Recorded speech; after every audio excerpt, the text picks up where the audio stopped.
Hai para saudara, kumaha kabarna? Damang sadena dengan saya si Otong kembali lagi di channel Ningali Film. Pada episode kali ini kita akan membahas alur cerita dari film Sang Penguasa Dunia yang rilis pada tahun 2022 untuk bagian yang pertama. Dan tidak usah berlama-lama lagi, mari kita mulai ceritanya.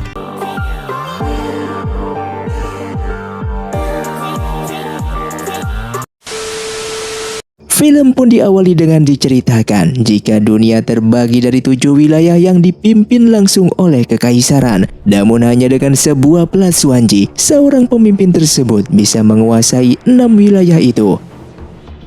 Dan terlihat seorang putra mahkota dari negara Dong bernama Jingyan sedang berlari terburu-buru untuk menemui ayahnya yang merupakan seorang kaisar bernama Chunxi. Di sana ia pun melaporkan jika pelat Suanji telah hilang dari tempatnya, dan mendengar hal itu membuat Kaisar Chunxi langsung memerintahkan kepada raja di 6 wilayah tersebut untuk mencari keberadaan pelat Suanji itu.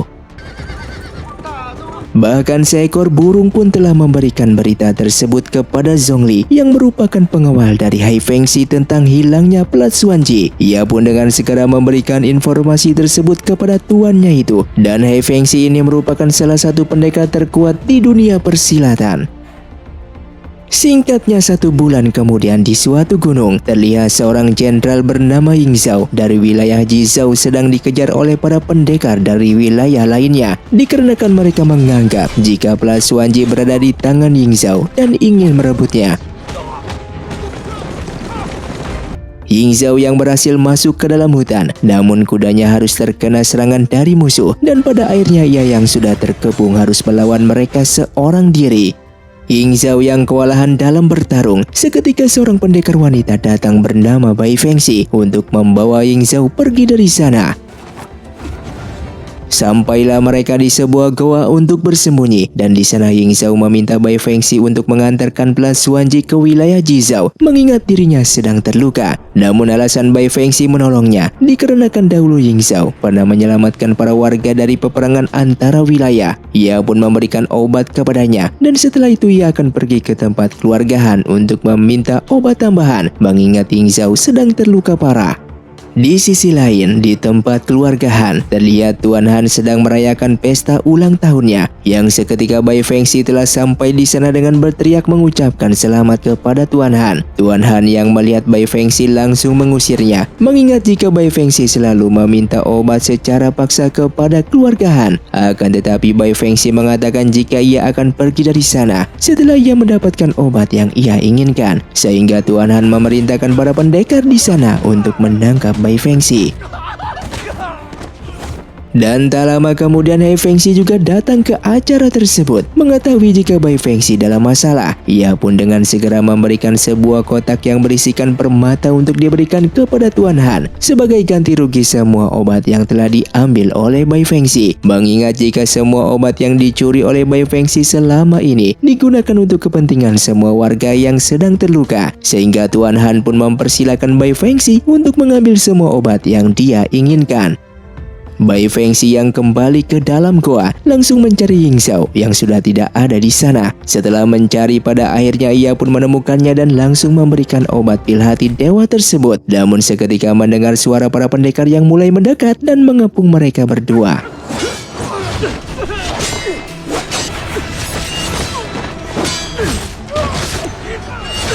Di saat pelat Suanji akan direbut oleh para pendekar tersebut, seketika Bai Fengxi merebutnya dan tersengaja memegang secara langsung, yang membuatnya terkena racun. Lalu ia pun menolong Ying Zhao yang sudah terdesak dan pergi dari sana. Kemudian mereka pun kembali ke dalam goa, dan Ying Zhao yang masih memiliki sisa obat pil hati dewa dengan segera ia pun memberikan obat tersebut kepada Bai Fengxi. Lalu ia pun meminta Bai Fengxi untuk mengantarkan pelat Suanji itu kepada Pangeran Huangzhou, sementara dirinya akan mengalahkan para pendekar yang berada di luar. Bai Fengxi yang tersadar dari pingsannya langsung mencari keberadaan Ying Zhao yang ternyata sudah mati, dan tiba-tiba ia pun langsung diserang oleh para prajurit dari sekte Duan Hun. Dan Bai Fengxi yang sebelumnya terkena racun, ia pun pada akhirnya kalah dan terjatuh ke dalam jurang, yang seketika Hai Fengxi pun datang dan menolongnya. Kemudian Hai Fengxi pun mengobati Bai Fengxi, bahkan mengecek pelat Xuanji yang ternyata adalah palsu. Dan Hai Fengxi merasa jika kekaisaran mengeluarkan pelat palsu tersebut agar membuat banyak para pendekar mati. 军人他无碍了，我们再。 Singkatnya keesokan paginya, Pangeran Huangzhou diberitahu jika Ying Zhao telah mati di Gunung Xuan dan pelat Xuanji kemungkinan berada pada tangan Bai Fengxi. Mendengar hal itu, Pangeran Huangzhou pun akan pergi ke Gunung Xuan untuk membawa jasad Ying Zhao pulang ke wilayah Jizhou.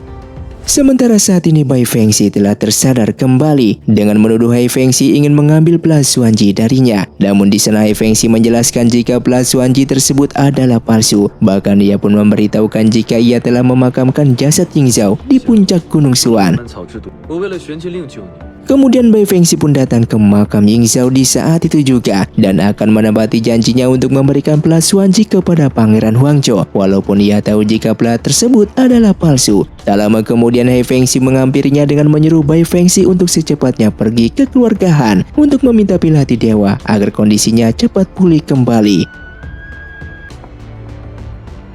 Singkatnya di malam harinya, terjadilah sebuah penyerangan di tempat keluarga Han dan Bai Fengxi yang baru saja datang dituduh atas pembantaian itu dikarenakan ia telah yang terakhir berselisih dengan Tuan Han. Dan tak lama kemudian datanglah Hai Fengxi memberitahukan jika Bai Fengxi beberapa hari ini selalu bersamanya. Bahkan di sana Bai Fengxi pun berjanji akan menyelidiki kasus tersebut karena untuk membersihkan nama baiknya.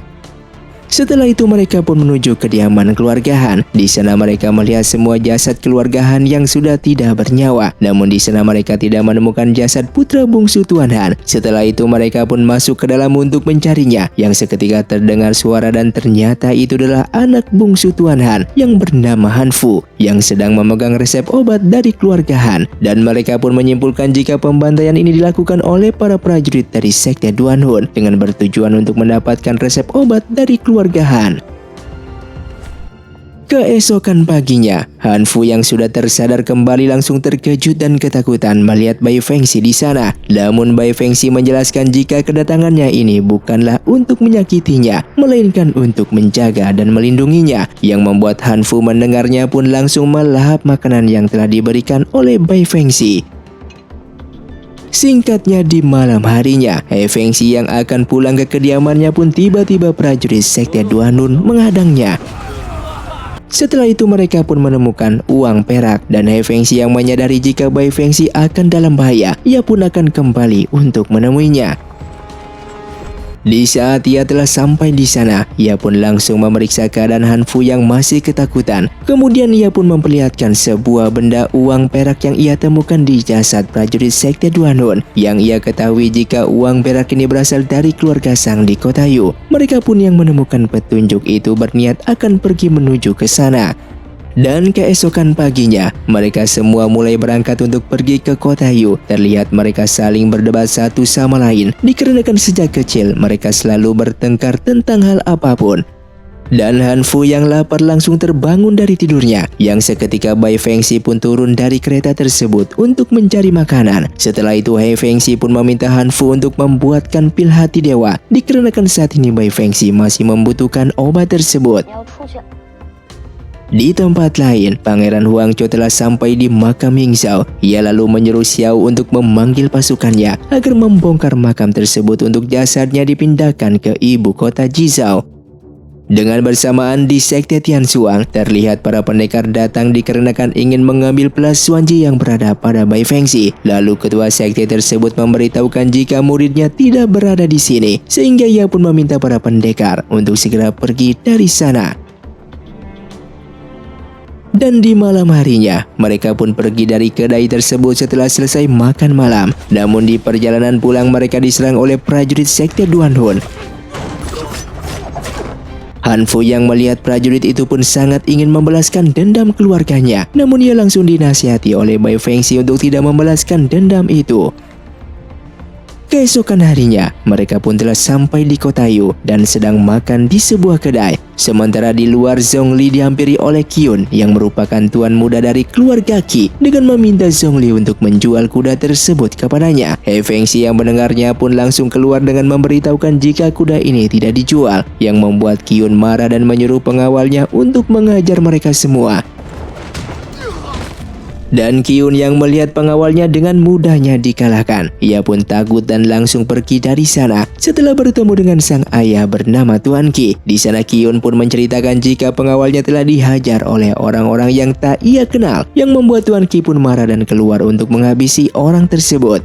Namun setelah bertemu dengan Hai Fengxi, membuat Tuan Qi sangatlah terkejut dan langsung meminta maaf atas sikap putranya yang tidak sopan. Bahkan sebagai permohonan maafnya, ia akan memberikan 30% kekayaannya, dan ia pun meminta bantuan Hai Fengxi untuk mendapatkan surat deklarasi hak jual beli garam yang berada di tangan keluarga Sang. Mendengar hal tersebut membuat Hai Fengxi pun menyetujuinya, dikarenakan memang saat ini mereka sedang mencari keberadaan keluarga dari Sang. 时候不缺钱了。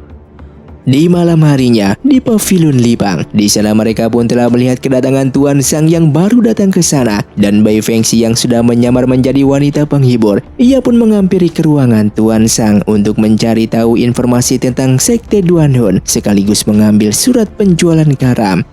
Tak lama kemudian Hai Fengxi pun datang ke sana dengan langsung menanyakan keberadaan Sekte Duanhun kepada Tuan Sang. Namun Tuan Sang yang sudah terbebas dari totokan membuatnya kabur dari sana. Sesampainya di persembunyian Sekte Duanhun, mereka berdua pun langsung diserang. Singkatnya mereka pun telah kembali ke kediaman, dan terlihat Hai Fengxi yang tidak berhasil menangkap prajurit Sekte Duanhun membuatnya sangatlah kesal. Kemudian ia pun memperlihatkan sapu tangan yang terjatuh dari prajurit Sekte Duanhun yang berlambangkan dua monster yang membuat mereka harus mencari tahu lambang apakah itu. 此事已经了结。 Keesokan paginya Bai Fengxi dan Han Fu yang akan pergi menuju Sekte Tianxuang harus berpisah dengan Hai Fengxi untuk sementara waktu.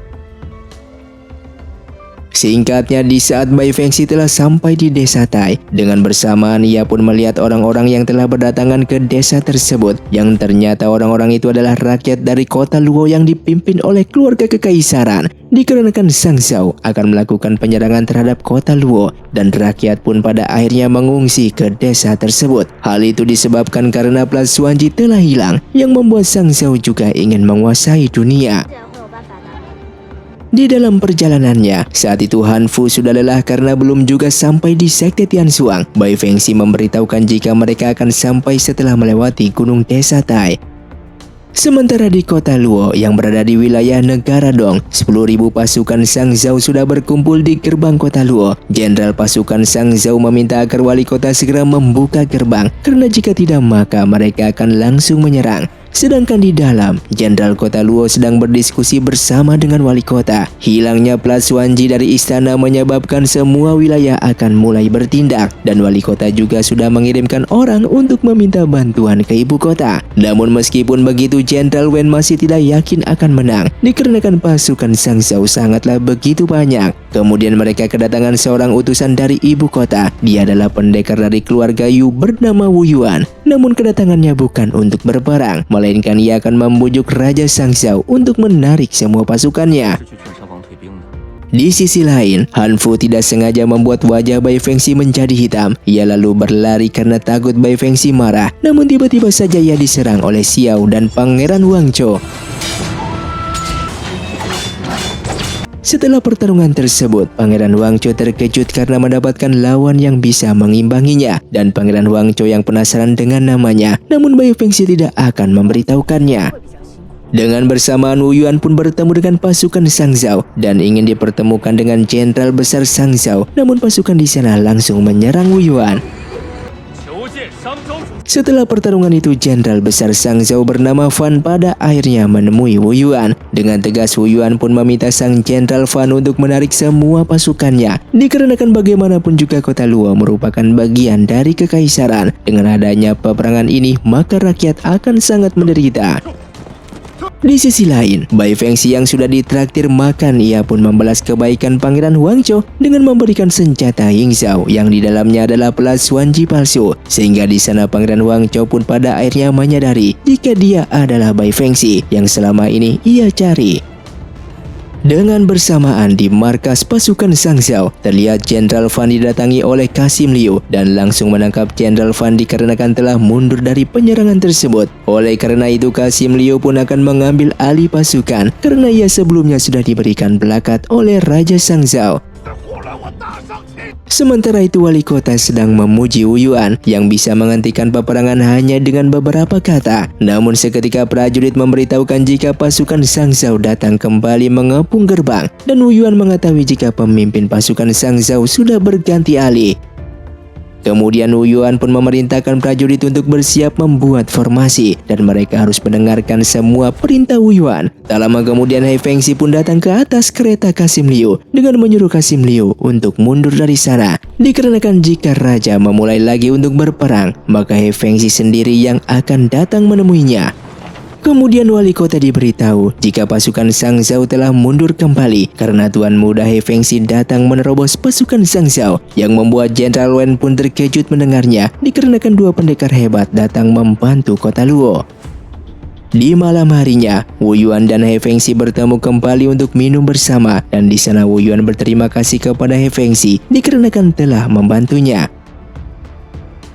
Singkatnya di pagi harinya, Bai Fengxi yang bertemu dengan para pendekar, Pangeran Wang Chou yang datang, ia pun memberitahukan jika belas Suanji sudah ada di tangannya.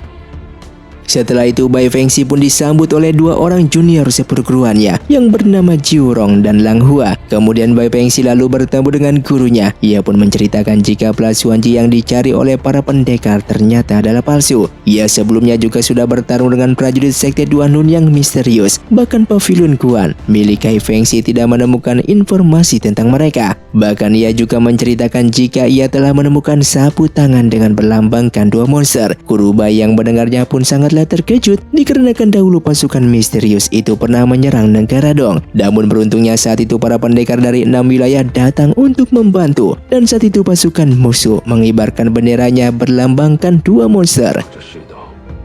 Sementara di perbatasan, terlihat pangeran ketiga Yongzhou yaitu Feng Zhu akan datang ke istana Wen Kuan untuk menemui kakaknya pangeran kedua yaitu Feng Lanxi, atau di dunia persilatan dikenal sebagai Hai Fengxi. Kemudian pangeran ketiga yang telah sampai di sana, namun Wani yang memintanya untuk datang di lain hari. Dikarenakan hari ini pangeran kedua sedang sakit dan dia tidak ingin ditemui oleh siapapun. Tak lama kemudian Feng Chang yang merupakan pangeran pertama pun juga datang ke sana. Bahkan Ren Rusong yang merupakan kepala militer Yongzhou juga datang untuk menemui pangeran kedua. Dan setelah di depan kamar pangeran kedua, pangeran ketiga yang sudah melihat kakaknya lewat jendela sedang terbaring sakit, dan ia pun langsung pergi meninggalkan istana tersebut. Yang ternyata pangeran pertama dan Ren Rusong sudah mengetahui jika pangeran kedua telah pergi dari istana, dan mereka berdua datang ke sana dengan sengaja untuk berpura-pura ingin menemui pangeran kedua untuk mencegah agar pangeran ketiga tidak mengetahui jika pangeran kedua sering keluar dari istana. Di kediamannya, Feng Zhu menyadari jika orang di balik jendela yang ia lihat bukanlah kakaknya. Ia pun akan menemui ayahnya di istana Yongzhou. Di sana terlihat penasihat raja memberitahukan jika penyerangan dari Sang Zhao terhadap kota Liu telah gagal dikarenakan mereka telah dihadang oleh para pendekar hebat yang telah mengancamnya. Lalu Feng Zhu yang menemui ayahnya pun langsung mengatakan jika saat ini pangeran kedua sedang sakit. Hal tersebut membuat Raja Yongzhou sangatlah mengkhawatirkannya. Singkatnya, sang raja pun telah sampai di istana Wen Kuan. Namun para pengawal di sana tidak bisa mencegah sang raja untuk masuk menemui pangeran kedua. Raja pun lalu pergi ke kamar pangeran kedua dan melihat putranya yang sedang terbaring di tempat tidur. Yang ternyata He Fengxi baru saja sampai di sana dikarenakan mendapatkan kabar jika ayahnya ingin menjenguknya. Kemudian raja pun meminta tabib istana untuk memeriksa keadaan pangeran kedua, dan benar saja jika keadaan pangeran kedua memang sedang tidak sehat dikarenakan denyut nantinya lemah akibat terlalu lelah. Di tempat lain, terlihat Bai Fengxi yang sedang bermain dengan burungnya lalu dihampiri oleh gurunya. Guru Bai yang mendapatkan sebuah informasi, ia pun memberitahukan jika sekte Duanun telah membantai sekte Luoyan. Kemudian Guru Bai meminta Bai Fengxi untuk mengumpulkan para murid hebat karena mereka akan turun gunung untuk menyelidiki kasus tersebut.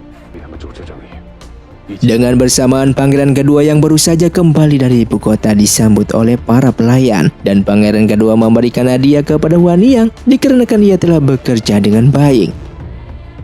Kemudian pangeran kedua yang berada di ruangannya pun dihampiri oleh Ren Rusong kembali dengan mengantarkan buku peraturan perburuan musim gugur tahun ini yang akan diadakan 3 hari lagi. Pangeran kedua yang melihatnya merasa jika ini bukanlah perburuan musim gugur, melainkan hanyalah ujian pemilihan menantu, dikarenakan Feng Qiu yang merupakan anak dari keluarga Feng akan datang di acara perburuan tersebut. Setelah itu, Hai Fengxi pun diberitahu oleh Zhongli jika Bai Fengxi telah sampai di sekte Tianshuang. Bahkan ia juga melaporkan jika belakangan ini dunia persilatan semakin kacau dikarenakan 10 sekte dunia persilatan telah dibantai oleh sekte Duanhun. Di sisi lain, Bai Fengxi bersama guru Bai yang berada di sekte Tie. Bai Fengxi pun melihat bekas luka dari mereka yang bisa dipastikan jika ini adalah ulah dari sekte Duanhun. Di malam harinya, para murid yang diperintahkan sudah kembali dan mereka tidak menemukan petunjuk apapun. Bai Fengxi berpikir kemana lagi sekte Duanhun akan bergerak dan apa sebenarnya tujuan mereka. Begitu juga dengan Hai Fengxi yang sedang berpikir apakah tujuan sekte Duanhun membantai para sekte. Setelah lama berpikir, pada akhirnya Hai Fengxi pun mengetahui jika tujuan sekte Duanhun membantai para sekte karena ingin mengambil buku rahasia dari setiap sekte untuk membuat pasukan yang sangatlah kuat, dan target pembantaian sekte selanjutnya adalah keluarga Ma dari Jizao. Sehingga Hai Fengxi pun dengan segera memerintahkan Zhongli untuk mengirimkan pesan kepada Bai Fengxi tentang hal ini. Dan film pun bersambung. Terima kasih untuk kalian yang sudah menonton video ini sampai habis. Sampai jumpa di video selanjutnya. Saya pamit pulang dari Ningali Film. Saya undur diri dan salam Sundaners.